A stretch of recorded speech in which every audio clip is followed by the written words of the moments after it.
You are at a crowded party, holding a lukewarm drink, when someone approaches you with a wide smile and asks, "So, how about this weather?" Instantly, you feel your energy drain away. While everyone else effortlessly bounces between light conversations, you are scanning the room for the nearest exit, filled with a sudden sense of dread. Because you struggle in these moments, you might have been labeled as antisocial, stuck up, or rude. Society expects us to play along with these casual exchanges, and when you don't, people assume you lack the necessary social skills to connect. Linguists call this type of chatter phatic communication. Phatic communication refers to conversations meant for social bonding and acknowledging another person's presence, rather than exchanging new information. For most people, it works as a social lubricant to keep interactions smooth and non-threatening. But if these interactions feel like mental sandpaper, science suggests your brain is following a different set of rules. This aversion indicates distinct neurological wiring that processes human connection through an entirely different set of pathways. That internal blankness reflects a specific psychological profile, the deep thinker. Your struggle with banter is the first visible sign of a brain that values depth over social convenience. When someone asks a simple question like, "How was your weekend?" your brain immediately begins analyzing the prompt for genuine intent. It calculates the appropriate level of detail, wonders if the person actually wants to know, and searches for the subtext beneath the words. Psychologists at Yale call this semantic frustration. Semantic frustration occurs when the depth of your mental processing far exceeds the actual depth of the conversation. You are running a mental marathon while the exchange itself is a casual stroll. This animated diagram shows how an analytical brain responds to data. The flashing nodes represent the default mode network, constantly searching for patterns. But when input is limited to small talk, the network dims. The prefrontal cortex shows understimulation, a state called cognitive starvation.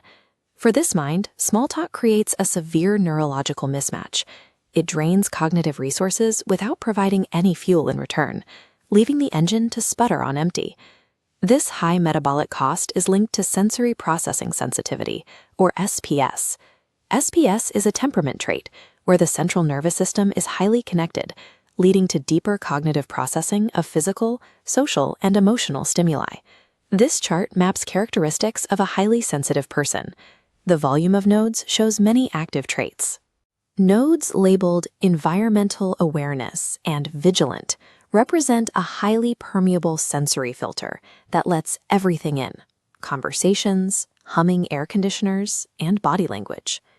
In neurodivergent paradigms, this constant intake makes social interactions exhausting.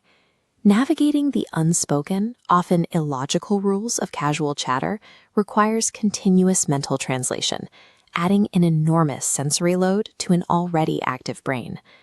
This sensitivity turns a casual chat into a high-stakes processing event. Your social battery depletes rapidly because you aren't simply talking, you are processing the entire room at maximum capacity. When your brain processes every social cue with this much intensity, socializing becomes a significant expenditure of energy. To make that cost sustainable, the mind seeks a return in the form of genuine information, making masking, the performance of a personality that doesn't match your inner state, feel physically draining. This line chart shows the cost of masking.